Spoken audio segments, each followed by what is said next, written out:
আমন্ত্রণ জানাচ্ছি crown cement 10-এর কথা দেশের কথা অনুষ্ঠানটি পরিচালনা ও সমন্বয়ে আছেন জনাব A.K.M. পাটোয়ারি। উপস্থাপনায় আছি আমি সিনহা MSI। দর্শক, আমাদের আজকের বিষয়বস্তুটি হচ্ছে অত্যন্ত চমকপ্রদ বিষয়বস্তু, যা হচ্ছে পারিবারিক বন্ধন ও সুপারিশ। এবং এই বিষয়ে আলোচনা করার জন্য আমরা স্টুডিওতে আমন্ত্রণ জানিয়েছি জনাব মাহমুদুর রহমান মান্না, সভাপতি, নাগরিক ঐক্য। আরও আছেন জনাব শরফুদ্দিন আহমেদ চৌধুরী, বিভাগীয় কমিশনার, ঢাকা। এবং সর্ববায়ে আছেন সাবরিনা শারমিন আসাদ, গৃহিণী ও সমাজকর্মী। জনাব মাহমুদুর রহমান, আপনাকে দিয়ে শুরু করি, কারণ আপনি হচ্ছেন আমাদের এই সময়ের সবচেয়ে আলোচিত ব্যক্তিত্ব এবং অলমোস্ট সব বিষয়ে আপনি বলতে পারেন। এই যে কথা দাঁড়ালো পারিবারিক বন্ধন ও মূল্যবোধ, কী অবস্থা আছে আমরা এখানে? এইটা তো ধরেন সময়ের সাথে সাথে বদলায়। একটা সময়ে গড়ে উঠেছে, সময় যত এগিয়েছে তত এটা কোনো সময় দৃঢ় হয়েছে, ভালো হয়েছে, কখনো জটিলতা হয়েছে, সেটা সমাধান হয়েছে, আবার সামনের দিকে গেছে। আপনি যদি বর্তমান অবস্থার কথা বলেন এবং বাংলাদেশের প্রেক্ষিত বলেন, তো আমি মনে করি যে এখনও আমাদের দেশে পারিবারিক বন্ধন চমৎকার। এখনও পর্যন্ত মানে পরিবারকেই আমরা মনে করি রাষ্ট্র সমাজের একেবারে বেসিক ইউনিট, এবং এটার প্রতি আমরা সবাই সম্মান রাখি, মর্যাদা রাখি, এবং এরকম করে একটা স্লোগান আমরা ফিরে যাও পরিবারের কাছে। আমার অনেক আগের কথা বলছি, আমি যখন ইউনিভার্সিটি পড়ি, ধরেন 30-40 বছর আগের কথা বলবো, তখন মধুমিতা সিনেমা হল ছিল, এখানে একটা প্রিমিয়ার শো ছিল সিনেমার, একটা ছবি ছিল, তার নাম ছিল প্রিমিয়ার ভয়েস। মানে ইউরোপ আমেরিকাতে পরিবারের মধ্যে যে জটিলতা হচ্ছে, পরিবারগুলো ভেঙে যাচ্ছে এবং ভেঙে যাবার কারণে তাদের মধ্যে যে সমস্যা তৈরি হচ্ছে, সেই সমস্যার আলোকে তৈরি করা ছবি। শেষে দেখাচ্ছে জাহাজের নাবিক একজন জাহাজের স্টিয়ারিং ঘুরিয়ে আবার ফিরে যাচ্ছেন পরিবারের কাছে। মানে মেসেজ হচ্ছে গো ব্যাক টু ফ্যামিলি। যেরকমই বলেন না কেন, মানুষ তো খুব স্বাধীন চেতা, মনে করে যে আমি আমার মতো যদি থাকতে পারি, কোনো বদ্ধরের মধ্যে না থাকি, কেউ যদি কোনো জায়গায় আমাকে আটকে রাখতে না পারে, তাহলে সেটাই তো সবচাইতে ভালো। কিন্তু শেষ পর্যন্ত আবার দেখা যায়, যখন একদম চতুর্দিক খোলা হয়ে যায়, কোনো টান থাকে না পেছনে, তখন মানুষ বড় নিঃস্ব মনে করে, মনে হয় একা, যেন কেউ তার জন্য নেই, ভাববার কেউ নেই, বলার কেউ নেই। মানে এই যে নিঃসঙ্গতা, এইটাই আবার মানুষকে পরিবারের কাছে টেনে আনে। আমি এই জন্যে মনে করি, যেভাবেই হোক না কেন, এখন পর্যন্ত পরিবারের মতো এত ভালো বন্ধন, এত ভালো ইউনিট আমাদের সমাজের মধ্যে নাই। এবং বাংলাদেশের দেশে এইটা কিছু কিছু ব্যতিক্রম তো আছেই নিশ্চয়ই, মানে যে আমরা নর্মালি দেখি তার চাইতে অনেক বেশি অ্যাবনর্মাল কিছু কিছু ঘটনা ঘটে। সেরকম কিছু কিছু ঘটনা সম্প্রতি ঘটেছে। তারপরে আমি বলবো যে পরিবারটাই ভুল, ওইখানেই আমাদের ফিরে যাওয়া উচিত। জনাব শরফুদ্দিন আহমেদ, আপনি ঢাকা বিভাগের কমিশনার। তো মান্না ভাই যে কথাটা বললেন, পারিবারিক বন্ধন, মূল্যবোধ, আমি আপনাকে একটা বিষয় জোর দিয়ে বলবো, এই মূল্যবোধটা আমাদের কতটুকু ধরে রাখতে পেরেছি? মূল্যবোধের বিষয়ে যদি বলি, এইগুলো তো আসলে কতটুকু ধরে রাখার একটা বিষয় হলো যে এটা তো আসলে একটা পরিবর্তনশীল ইস্যুস। যেমন 60-এর দশকের মূল্যবোধ 70-এর দশকে দেখা যাচ্ছে যে একই রকম হয়তো থাকে নাই, চেঞ্জ হয়েছে। সময়ের সাথে সাথে এই মূল্যবোধগুলোর পরিবর্তন হয়। এবং আমাদের দেশের ইতিহাসে যতগুলি বাঁক নিয়েছে, বিশেষ করে যেগুলো টার্নিং পয়েন্ট, যেখানে প্রত্যেকটা টার্নিং পয়েন্টের পরেই দেখা গেছে যে আমাদের সোসাইটিতে এক ধরনের চেঞ্জ আসছে, আমাদের মূল্যবোধের মধ্যে পরিবর্তন আসছে, আমাদের বিহেভিয়ারাল প্যাটার্নের মধ্যে চেঞ্জ আসছে। তো এটা অবভিয়াস, এটা আসবে। এবং আমরা যদি এক জায়গায় দাঁড়িয়ে থাকি, এইটাও খুব ভালো লক্ষণ না যে আমরা এক জায়গায় স্ট্যাগনেন্ট হয়ে আছি। তো এই মূল্যবোধের পরিবর্তনটা কতটা ইতিবাচকভাবে হচ্ছে, কতটা নেতিবাচক হচ্ছে, দ্যাট ইজ ইম্পর্টেন্ট। তো অবশ্যই এই পরিবর্তনটা অনেক জায়গায় আমরা চ্যালেঞ্জের সম্মুখীন হচ্ছি। সব জায়গায় যে আমরা খুব প্রপারলি এটা অ্যাড্রেস করতে পারছি এবং কীভাবে আমরা পজিটিভ যে চেঞ্জগুলো আছে সেগুলোকে আমরা নিতে পারছি, সেটাও তো সবসময় না। অনেক ক্ষেত্রেই পরিবর্তন হয়েছে। কোথাও কোথাও দেখা যাচ্ছে যে আমরা যেভাবে চিন্তা করছিলাম তার চেয়ে হয়তো কিছুটা খারাপ হয়েছে। তো বিষয়টা এই অবস্থায় আছে। ধন্যবাদ আপনাকে। সাবরিনা শারমিন আসাদ, আপনি গৃহিণী এবং সমাজকর্মী। আপনার পরিবার দিয়ে আপনি বলুন, ওখানে পারিবারিক বন্ধনটা কি পর্যায়ে আছে, মূল্যবোধটা এখানে কীভাবে আপনার এখানে কার্যকরী হচ্ছে? আমার পরিবারে তো আমার বাবা মা ছিল তখন, মানে আমি যখন বিয়ের আগে, তখন তো আমার তেমন কোনো দায়িত্ববোধ বা কোনো কাজ কোনো রকম ছিল না। এখন যখন আমি ম্যারিড হয়েছি, তখন তো আমি একটা নতুন পরিবারে এসেছি এবং সেখানে আমার শ্বশুর আছেন, শাশুড়ি আছেন, ননদরা আছেন। আমি আমার মা এবং শাশুড়ির মধ্যে কোনো ডিফারেন্সিয়েট করি না, এবং আমি চেষ্টা করেছি যেন তাদেরকে নিয়ে আমি মানে আমার বোনদের মধ্যে যেন থাকতে পারি, এবং তারাও আমাকে গ্রহণ করার জন্য তারা যথেষ্ট আগ্রহ দেখাচ্ছে। আর পারিবারিক বন্ধন বলতে আসলে এখন আমার নিজস্ব পারিবারিক বন্ধন যেটা বলতে চাচ্ছি, আসলে জিনিসটা এমন জায়গায় গেছে যে এখন আসলে কেউ কাউকে স্বার্থ ছাড়া আসলে আর ওই বন্ধনটা ধরে রাখতে চায় না। হয়তো যখন যার স্বার্থে দরকার হয় তখন সে খুব বন্ধন দেখায়, আবার যখন স্বার্থ হারায় যায় তখন তার বন্ধনটা টিকায় থাকে না। এই আপনি দ্বন্দ্ব দেখতে পাচ্ছেন এখানে, একটা দ্বন্দ্ব দেখতে পাচ্ছেন না, এটা আমি আমার মানে আমার নিজের কথা বলতেছি, নট ম্যারিড লাইফের কথা বলছি। এটা না, আমি দ্বন্দ্ব মানে পারিবারিক যেটা কথা বললেন। পারিবারিক দ্বন্দ্বের কথা জি বললাম। আচ্ছা, ধন্যবাদ আপনাকে। যারা মাহমুদুর রহমান মান্না, জটিল প্রশ্ন আপনাকে করতেই হবে। এই সাম্প্রতিককালে যে ঘটনা ঘটেছে, রাইসা ধর্ষণ মামলা, মৃত্যু, পাশাপাশি নূরজাহান মৃত্যু, এই দুটা বিষয় আমাদের সামাজিক মূল্যবোধকে যথেষ্টভাবে নাড়া দিয়েছে। একজন রাজনীতিবিদ হিসাবে আপনার মূল্যায়ন কি? মানে দুটো ধরেন দুই রকম জিনিস। আবার সাবরিনা যে কথা বললেন সেটা আর এক রকম। মানে মূল্যবোধের তো কোনো সীমা পরিসীমা নেই। এটা একটা মানে বিস্তৃতিটাই এরকম যে ধরেন মানুষ যে সভ্য হলো, একটা মানুষ একসময় বনে জঙ্গলে থাকতো, কাঁচা মাছ মাংস খেত, বনের ফলমূল খেত।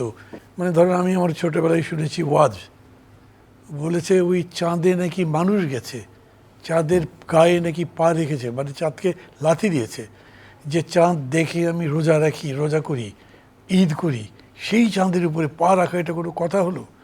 অথচ দেখেন সেই মূল্যবোধ আর এই মূল্যবোধের মধ্যে কত তফাৎ। এই অর্থে আমি বলছি মূল্যবোধ মানে তখন হয় কি ভালো মন্দের সংজ্ঞা বদলে যায়, ভালো মন্দকে আমরা নতুন করে ভাবতে শিখি, কোনটা ভালো কোনটা মন্দ। জনাব শরফুদ্দিন আহমেদ, এই যে কথাটা বলা হচ্ছে, মূল্যবোধ নিয়ে বলা হলো যে পারিবারিক বন্ধনটা, আপনার জীবন অভিজ্ঞতাকে এই বন্ধনটা আপনি কীভাবে দেখছেন? পারিবারিক বন্ধন তো যেটা আমরা শুরুতেই আলোচনা করছিলাম, যে আমাদের দেশে আমাদের যে সামাজিক কাঠামো, যে ফেব্রিক, আমাদের পরিবারটা হচ্ছে আসলে একেবারে বেসিক ইউনিট। যেমন আমি ছোটোবেলায় যখন বড় হয়েছি, আমার ভাই বোনের সাথে আমরা একসাথে বড় হয়েছি। আমি আমার বড় ভাই শার্ট প্যান্ট গেঞ্জি সবসময়ই পরতাম। ও হয়তো ইস্ত্রি করে এনে রাখছে, আমি পরে বাইরে চলে গেছি, তাই সে চিৎকার করতেছে, এই আমার এটা কে নিয়ে গেল। 1 ঘন্টা পরে আবিষ্কার হলে তো আমি নিয়ে বাইরে চলে গেছি।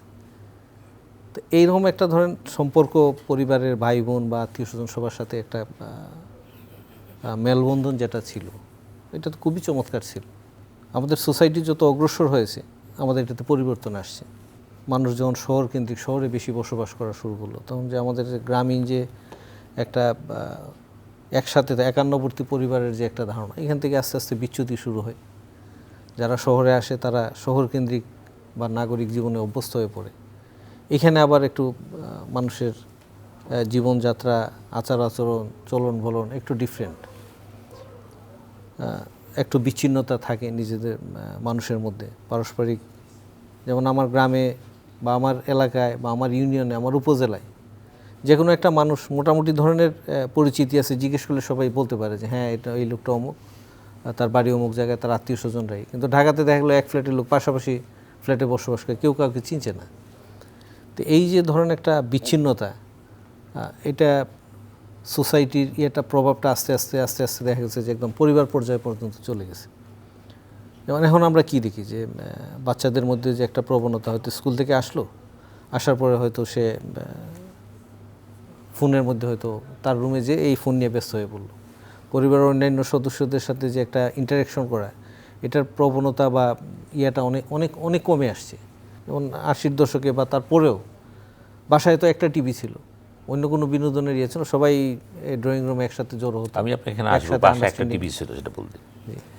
সাবরিনা শামীম আসাদ, এই যে ঘরের ভিতরে যে কথাটা বলা হচ্ছে, যেটা মান্না ভাই বললেন, আমাদের স্বপ্ন বলতেছেন, জিনিসটা হচ্ছে যে পরিবারের যে বন্ধনটা আগের মতো নেই। জি, কেন যেন ছুটে যাচ্ছে, ধরে রাখা যাচ্ছে না। আপনার কি মনে হয়? পরিবারের বন্ধনটা ছুটে যাচ্ছে, এটাও যে ঠিক, এটাও কিন্তু আবার যে এটা ভুল এটাও না। কারণ অনেকে আমার বাবা মা যখন আমার বাবা মাদের সময় দেখেছি, তারা সবাই সবসময় একসাথে থাকতো এবং সবাই সবার খোঁজ খবর রাখতো বা যোগাযোগ থাকতো, ভাই বোনদের মধ্যে যোগাযোগ, আন্ডারস্ট্যান্ডিং, সবসময় যোগাযোগ, কানেক্টেড থাকতো। কিন্তু এখন একটা এমন সময় হয়েছে যে বাবা মা যদি গ্রামে থাকে এবং ছেলে মেয়ে শহরে থাকে, যদি এই জাস্ট ফোনের মাধ্যমে কথা হয় শেষ, বা অনেকে খোঁজেই নেয় না, গ্রামে বাবা মা যে আছে তাদের খোঁজ নেয় না, কখনো তাদের যদি প্রয়োজন হয় তাদেরকে ওষুধের টাকাও দেয় না এমনও হয়, বা তারা কখনো নাতি নাতনি দেখতে আসতে চায় যে আমি আমার একটু নাতিকে দেখে আসি, তখন তারা বলে না এখন এসো না, আমার তো জবের কারণে আমি ব্যস্ত। মানুষের এখন মন মানসিকতাটাই কেমন যেন অন্যরকম হয়ে গেছে। এটা কেন হয়েছে, এটা আসলে সময়ের কারণে নাকি অন্য কোনো কারণে, এটা আসলে আমার জানা নেই, কিন্তু মানুষের নৈতিকতার জায়গাটা একদম নষ্ট হয়ে গেছে। আমার তো মনে হয় যে এটাই, যেমন একটা বাচ্চা স্কুল থেকে যাচ্ছিল, যেতে যেতে ও অ্যাক্সিডেন্ট করছে, তো রিক্সাওয়ালা ওকে নিয়ে হসপিটালে গেছে, ডাক্তারকে অনেকবার ফোন দিচ্ছে, ডক্টর ফোন রিসিভ করে না, তো সে বসে আছে। ডাক্তারটা যখন বাসায় গেছে, যাওয়ার পরে তখন দেখছে যে তার ছেলেটা বাসায় আসে নাই, সে স্কুলে খোঁজ নিতে গেছে, নেওয়ার পরে সে হসপিটালে গেছে, যে দেখলো যে বাচ্চাটা মারা যে গেছে সেটা তারই বাচ্চা ছিল। তো সে জায়গায় যদি সে নৈতিক থাকতো এবং ঠিক মতো যেত, সেটা অন্য কারো বাচ্চাও হতে পারতো বা অন্য কারো যে কোনো কারো হতে পারতো, কিন্তু তার সেখানে নৈতিক হওয়া উচিত ছিল। এটা বলে আমার মনে হয় যে আপনাকে ধন্যবাদ। আসবো জনাব মাহমুদুর রহমান, আপনি একজন পিতা, আপনার একটা সন্তান, আপনার একজন স্বামী। ধরুন আপনার সংসারে আমি চিন্তা করি, এই যে বন্ধনটা ছিল, পিতা হিসেবে কি মনে হয় যে আপনার সন্তানরা যারা ছিলেন, যারা আশেপাশে আছেন, বা বন্ধনটা কীভাবে আছে, এটা কি ব্যাখ্যা দেবেন আপনি? না, আমি কিন্তু আপনি যে প্রশ্নটাকে করেছেন এই প্রশ্নের সাথে যাব না। I have a nice family. আমার ছেলে মেয়ে কেউই দেশে থাকে না, কিন্তু ওরা প্রতিনিয়ত আমার সাথে যোগাযোগ রাখে। তারা দুজনই বাইরে চাকরি করে, লেখাপড়া করেছে ওখানে, দে সেটল দেয়ার। এবং ধরেন যে প্রায় প্রতিদিন যদি নাও পারে, সপ্তাহে একদিন, দুদিন, 3 দিন যখনই পারে। আর এখন তো অনলাইনে কথাবার্তা বলা যায়, ভিডিওতে কথাবার্তা বলা যায়, ফলে আমি খুব অনুভব করি না যে তারা আমার থেকে অনেক দূরে আছে, বিকজ আমি দেখছি তাদেরকে রেগুলারলি। ফলে ছেলে মেয়ের সাথে আমার ওই রকম গ্যাপ হচ্ছে না। 2 নম্বর কথা, ধরেন আমার ছেলে মেয়ে দুটোই কানাডাতে থাকে। ওরা গেছে লেভেলে গিয়ে, এবং এখন কিন্তু 10, 12, 15 বছর মতো হয়ে গেছে ওই জায়গাতেই আছে। কিন্তু তারপরেও তারা দেশের সাথে কানেক্টেড আছে। তারা বাবা মাকে খুব ফিল করে। আমি যেমন আমার পিতামাতাকে ফিল করি, আমার বাবা মাকেও বেছে নেই। আমার বাবা মা খুবই নিম্নবিত্ত মানুষ ছিলেন। আমার বাবা একজন সাধারণ সরকারি কর্মচারী ছিলেন। খুবই স্ট্রাগল করে আমরা বড় হয়েছি। ফলে ওই যে স্ট্রাগলটা করেছি, ওই স্ট্রাগলের বোধটা এখন আমার মধ্যে আছে। আমি আমার বাবাকে খুবই সম্মান করি, লাইক বাই চিলড্রেন যে আমাকে সম্মান করে, এরকম সম্মান করি। আমার পরিবারের মধ্যে আমি এই সমস্যা দেখছি না যে আমরা পরিবার বিচ্ছিন্ন হয়ে যাচ্ছি। যে প্রশ্নটা আপনি অনেকে করেছেন, এটা হয়েছে কি, ধরেন আমাদের দেশের অর্থনীতি যেরকম করে এগোয়, আমাদের পরিবারের অর্থনীতি যেরকম এগোয়, এখন ছেলে যদি বাধ্য হয়ে যে চাকরি করার জন্য সে বিদেশ চলে গেল, এবং সেই বিদেশ যাওয়ার পরে ছুটি পেল না। যেমন আমি মাঝে মাঝে দেখি যে আমার বন্ধু বান্ধবদের কোনো একজন মারা গেছে, কেউ তার ছেলে বা তার নিকট কেউ মানে মৃত মানুষটাকে দেখতেও আসতে পারলো না, কেন ছুটি পাই নাই। পরশু দিন এক জায়গায় আমার একটা দাওয়াত ছিল, সেইখানে গেছি। আমার এক বন্ধুর সন্তান, সে বলল যে আমি মাত্র 10 দিনের ছুটি পেয়েছি, ঈদের উপলক্ষে ছুটি পাওয়ার কথা ছিল, সেই ছুটি আমি পেতেই পারিনি। তো ওই রকম যেরকম হয় আমাদের এখানেও হয়। ধরেন আগে কি হয়, আমরা গ্রামে থাকতাম, গ্রামের মধ্যে একান্নবর্তী পরিবার চাচা মামা যারা যারা ছিল একসাথে থাকতো, সেইটা একরকম। আর এখন আবার ওই পরিবারই ভেঙে একজন ঢাকায় চলে এসছে, যে ঢাকা চলে আসছে সে আবার যদি মনে করে তার গ্রামের বাড়িতে যেতে চায়, তাহলে সপ্তাহে যেদিন ছুটি থাকে ওই দিন যায়, বাকি দিনগুলো যায় না। এখন ধরেন পরিস্থিতি অনেক ভালো হয়েছে, কিন্তু 15-20 বছর আগে হয়তো এমন হতো যে তখন তার কাছে ফোনও ছিল না, মোবাইল ফোনে এত বেশি বিস্তার লাভ করেনি, তখন আপনি দূরত্বটা বেশি বোধ করতেন। কিন্তু এখন আপনি যদি এই ইউনিটটাকে ওরকম করে চিন্তা করেন যে কত দূরে দূরে আছি আমরা, মোটেই না। আমি লন্ডন থেকে 5 মিনিটের মধ্যে কথা বলতে পারছি, আগে হয়তো 2 দিন চেষ্টা করে পারতাম না। চাইলে আমি তাকে দেখতে পাচ্ছি। ফলে এখন আপনার নৈকট্যটাকে আর একভাবে ভাবতে হবে, এবং বন্ধনটাকেও আপনি যদি আগের মতো মনে করেন ওই জড়িয়ে ধরে কান্নাকাটি করলাম, খালি দুঃখ প্রকাশ করলাম, এরকম করলেই কোনো লাভ হয় না। আমি আমার ছোটো ভাইকে নিয়ে চিকিৎসার জন্য গেছিলাম থাইল্যান্ডে। একটা হসপিটালে দেখলাম দেয়ালের মধ্যে লেখা আছে যে পেশেন্টের জন্যে কেঁদে কেঁদে 1 বালতি পানি ফেলার চাইতে বরঞ্চ তার জন্যে পথ্য এবং টাকা জোগাড় করাটা বেশি কাজের হবে। That is the truth. আপনি বলতে পারেন এর মধ্যে তো কোনো ভালোবাসা নাই, এর মধ্যে টাকার ইয়ের কথা আছে, কিন্তু টাকা ছাড়া তো বাঁচবে না, সেটাও আপনাকে বাদ দেবে। দুটো মিলবার পরে যদি আপনি বলেন যে তার কি কোনো ফিলিং আছে, আমি ফিলিংয়ের সংকটটা ওরকম দেখছি না। আপনি আমাকে রামিসার ইয়ের কথা জিজ্ঞেস করেছিলেন, নূরজাহান বেগমের কথা। ওই জায়গাতে যদিও নূরজাহান বেগমের স্টোরিটা তো আমি জানি না, ভাই আরও ভালো বলতে পারবেন এটার এক্স্যাক্ট স্টোরিটা কী, কিন্তু রামিসার কথা যদি ওরকম করে নিয়ে আসেন, তাহলে মানে শিশু কয়েকটা বড় হচ্ছে, ওদের অরিজিনটা খোঁজেন। আমি জানি আজকেই তো ফাঁসি রায় হয়ে গেছে দুইজনেরই, শুধু ফাঁসি দেওয়ার মধ্যে যদি মনে করেন যে আবার দায়িত্বটা শেষ হয়ে গেল, একটা 7 বছরের শিশু বা 15 বছরের একটা কিশোর, সে 7 বছরের একটা মেয়েকে ধর্ষণ করবার চিন্তাটা পেল কোত্থেকে? তার তো এটা আসবারই কথা না। অথবা ধরেন 12 বছরের একটা শিশুর পর্যন্ত এইরকম অভিযোগ পর্যন্ত আসলো কোত্থেকে? আপনি সামাজিকভাবে যদি সেই কারণটা খুঁজে বার না করেন, তাহলে এটা কোনোদিন আপনি উচ্ছেদ করতে পারবেনই না। আপনাকে বার করতে হবে যে ও হয়তো তার পরিবারের সেই পরিবেশের মধ্যেই এরকম কিছু শিখেছে, হয়তো তার পরিবারের মধ্যে ওই ধরনের শিক্ষা দেওয়াই হয়নি যে অন্য একটা মেয়েকে দেখলে যে তার মধ্যে একটা লালসা আসতে হবে, আর সেটাই সে চরিতার্থ করতে যাবে না, তাহলে সে মানুষই থাকে না। তাহলে শেষ পর্যন্ত তার জীবনে যে কত বড় দুর্যোগ নেমে আসতে পারে সেইটা তাকে শিক্ষাই দেওয়া হয়নি। হয়তো তাকে যদি বোঝানো হতো যে তুমি সাময়িক একটা আকাঙ্ক্ষার চরিতার্থ করবার জন্য যে কাজ করতে যাচ্ছ, তার জন্য তুমি সারা জীবন যে পঙ্গু হয়ে যাবে, এটা তাকে শেখানোই হয়নি। তো এরকম করে আমি বলতে চাইছি যে মূল্যবোধ ব্যাপারটাও তো চর্চাও করবার বিষয়, আর শিক্ষা দেবার বিষয়। ওটার উপরে যদি শিক্ষা দেওয়া হতো, তাহলে আমি মনে করি আমাদের দেশে এখন পর্যন্ত যে পরিবার আছে, আপনি একটা দুটো দেশে হয়তো পাবেন, গরিব দেশগুলোতে।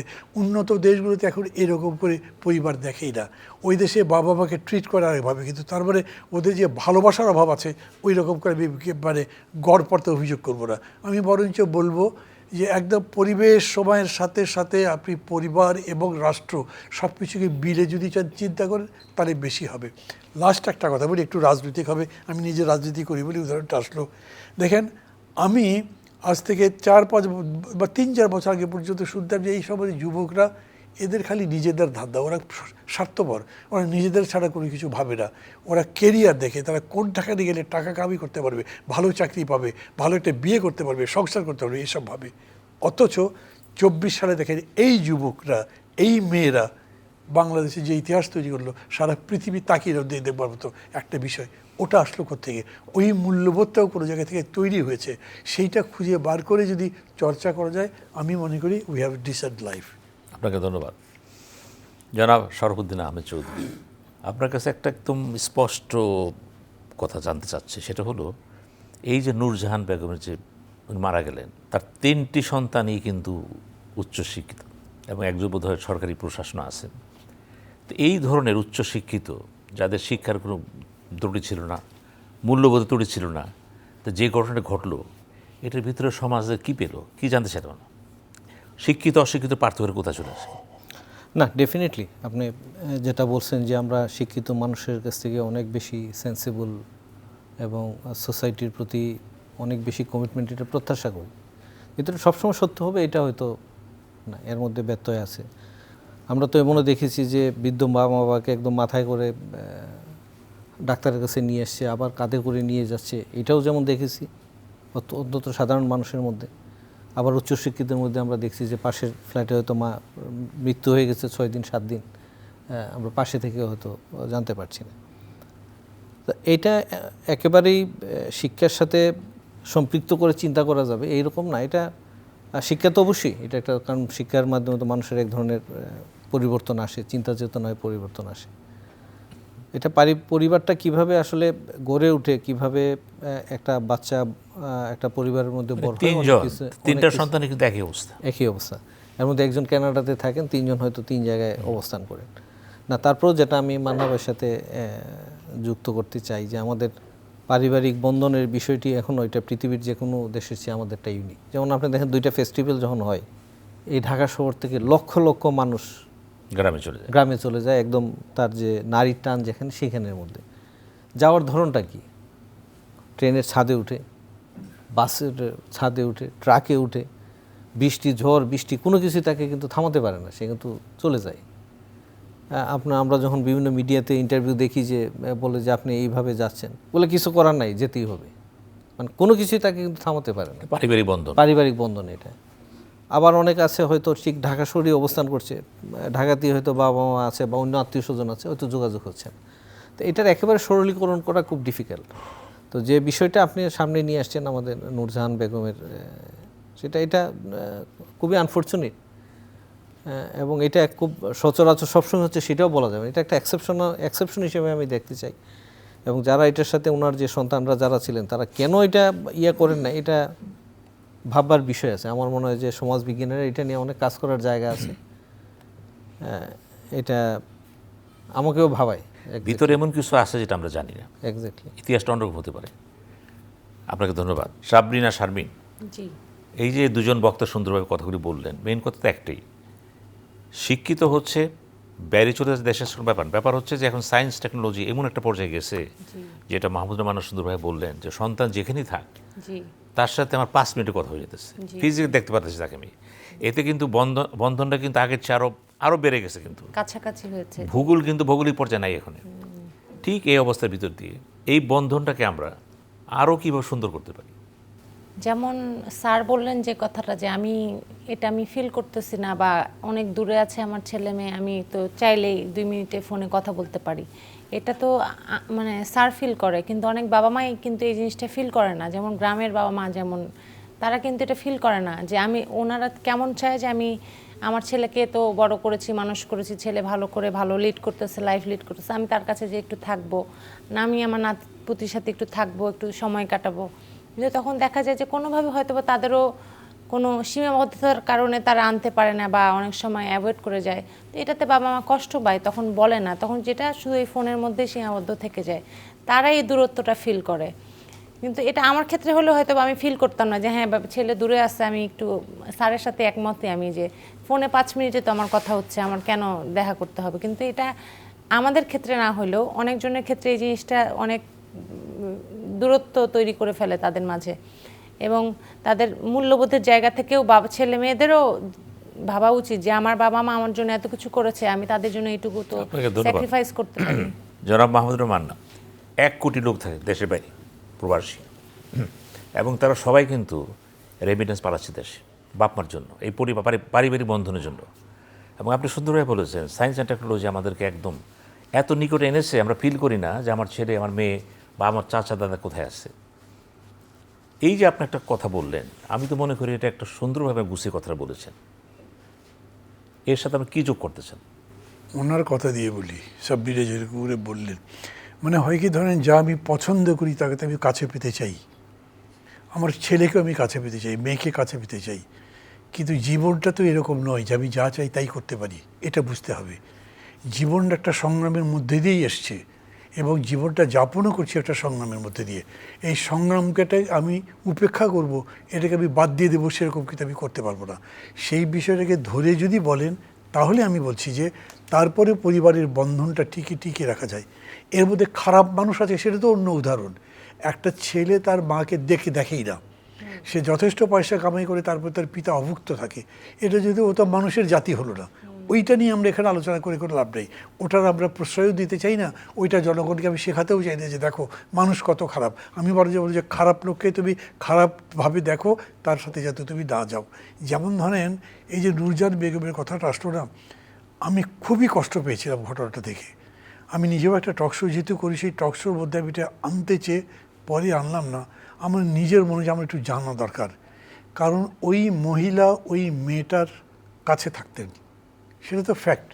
তো মেয়েটা তার মাকে তো সাথে রেখেছে, সেই মেয়ে তাকে 4 দিন ধরে দেখে না, তাহলে রাখলো কেন? তাকে তো বাইরে বের করে দিতে পারতো, অন্য জায়গায় রাখতে পারতো।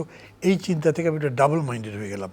তারপরে আমি সাংবাদিকদের কাছে যখন খবর নিতে গেলাম, তখন অনেকে এরকম করে বললেন যে মহিলার একটু বোধহয় মাথায় কোনো সমস্যা ছিল, যে কারণে তিনি একা থাকতে ভালোবাসতেন, উনি ভয় পেতেন তাকে কেউ মেরে ফেলবে, কেউ কাছে আসলেও তিনি তাকে গালাগালি করতেন, ইত্যাদি ইত্যাদি। তার মানে এই কেসটা আপনাকে আরও ডিপলি বুঝতে হবে, এটাকে কোনো উদাহরণ করা উচিত হবে না। বরঞ্চ আমি ওইটাকে উদাহরণ করতে চাই, যখন আমি দেখি যে বিদ্যাসাগর মানে সেই সময় নদীতে ঝাঁপ দেয়, যখন ভাই যেরকম করে বললেন না, এটা সোজা কথা নাকি বলেন, প্রত্যেকটা ঈদ যাত্রাতে কতগুলো করে মানুষ মারা যায়, তারপরে বাবা মাকে দেখতে যায়, পৃথিবীর কোনো জায়গায় আছে নাকি এরকম? এটা তো একটা উদাহরণ। এই জিনিসগুলো আমরা যদি নিজেরা খালি নিজেদের সমালোচনা করি যে আমরা কত খারাপ, আমরা কত খারাপ কাজ করছি, তাহলে আমরা নিজেরা খারাপের দিকে যাব। বরঞ্চ আমরা দেখব আমরা খারাপ থাকলেও ভালো পরিমাণ কত বেশি, কত আরও বেশি ভালো করা যায়। সেরকম করে যদি দেখি না, তাহলে আমি বলবো আজকে আমাদের দেশে পারিবারিক বন্ধনটা কোনো বড় সমস্যা আকারে দেখাই দেয়নি। একটা দুটো কেস ধরে আমরা যদি সেটাকে বড় করি, তাহলে আমরা নিজেদের প্রতি একটা ইনজাস্টিস করব। বরঞ্চ হয় একটা দুটো কেস দেখে আপনি বরঞ্চ শেখাবার চেষ্টা করেন। যেমন এই যে শিশু ধর্ষণ, এইটা মানে কেবল যে মেয়েদের উপরে হচ্ছে তা তো না, বিভিন্ন জায়গাতে শিক্ষা প্রতিষ্ঠানে, মাদ্রাসায়, সেসব জায়গাতে আমরা অভিযোগ শুনছি না। তাহলে এইটা দেখেন যে বন্ধ হতে পারে কিভাবে, এটা কোন জায়গা থেকে তৈরি হয়েছে। নারী নির্যাতন যেরকম করে হচ্ছে, যে জাতি নারীকে সম্মান করতে পারে না, সে জাতি উন্নতির কোনো আকাঙ্ক্ষা করতেই পারে না। বিকজ আলটিমেটলি আপনি যাকে প্রেয়সী মনে করছেন, যাকে মনে করছেন কামড়ার বস্তু, সেই নারী আপনার মাও তো বটে, আপনার বোনও বটে। এই দুটো সম্পর্কের মধ্যে যে ইয়েটা আছে, বিষয়টা আছে, সেটা যদি আপনি বুঝতে পারেন, তাহলে দেখবেন যে আপনার মধ্যে যে খারাপ প্রবৃত্তিগুলো সেটা আস্তে আস্তে হয়তো কন্ট্রোল হবে। আমি কথা বলবো না যে কোনো সময় মানুষের এরকম কাম ইচ্ছা জাগবে না, কোনো সময় মানুষের ধর্ষণের ইচ্ছা জাগবে না, কোনো সময় মানুষের খুনের প্রবৃত্তি, চুরের প্রবৃত্তি, লুটের প্রবৃত্তি হবে না, তা না। মানুষ ভালো মন্দ মিলে, কিন্তু আমাদের সংগ্রামটা হচ্ছে সব সময় ভালোটাকে সামনে আনা এবং খারাপটার নিন্দা করা, খারাপটা যাতে না হয় সেই পথে যাওয়া। আমি মনে করি আমরা আমাদের সমাজে যৌথভাবে সবাই মিলে এই চেষ্টা যদি করি, তাহলে আরও এগিয়ে যেতে পারবো। আপনাকে ধন্যবাদ। আমরা এখন আলোচনার শেষ পর্যায়ে আছি। আপনি মাহমুদুর মান্না, জনাব শরফুদ্দিন আহমেদ এবং সাবরিনা শারমিন, আপনাদেরকে ধন্যবাদ। দর্শক, তিনজন বক্তা অত্যন্ত সুন্দরভাবে ব্যাখ্যা দিয়েছেন এবং তাদের প্রত্যেকটা ব্যাখ্যা অত্যন্ত যৌক্তিক ছিল। বিশেষত মাহমুদুর মান্না যে কথাগুলি বলেছেন, কথাগুলি মনে রাখার মতো। কিন্তু আমরা কিন্তু যে যত দূরেই থাকি, আমরা কাছে আছি। কিন্তু এই একই সাথে প্রযোজ্য যেটা হচ্ছে, যে কথা তিনি বললেন, সমাজে অনেক কিছু ঘটবে। আমরা দু চারটা উদাহরণকে নিয়ে আমরা বলবো না যে সমাজ খারাপ হয়ে গেছে, পরিবার খারাপ হয়ে গেছে, তা না। সত্য কথা বলেছেন শরফুদ্দিন আহমেদ, তিনি ভালোভাবে বলেছেন যে এই ঘটনার পিছনে কিছু কারণ আসলে তো আমরা জানি না তো সব কিছু। সুতরাং যেটু শুনেছি সেটি সব না। কিন্তু কেন 4টা সন্তান তার বিরুদ্ধে চলে গেল, কেন তার সাথে সম্পর্ক হলো না, কেন মেয়ের বাসা থাকতো সে, মেয়ে তো তাকে ছেড়ে যায়নি। তো এগুলো তো আলোচনার বিষয় আসবে। সব কিছু মিলে যেটা সত্য সেটা হলেই এখনও বাংলাদেশ পারিবারিক বন্ধনে পৃথিবীর যে কোনো দেশের তুলনায় এখন একটা উদাহরণ। এবং এই উদাহরণটা আমরা রাখতে চাই, আমরা আরও এটা ব্যক্ত করতে চাই। মূল্যবোধ আমাদেরকে বলা হয় সময়ের সাথে সাথে তাল মিলিয়ে চলছি। মূল্যবোধ এমন পর্যায়ে যায় নাই যে সমাজ ধ্বংস হয়ে গেছে। আমরা কিন্তু এখনও বিশ্বাস করি বাংলাদেশ সারা পৃথিবীতে পারিবারিক বন্ধন মূল্যবোধে এখন আগায় আছে, সামনে আগায় থাকবে। ধন্যবাদ।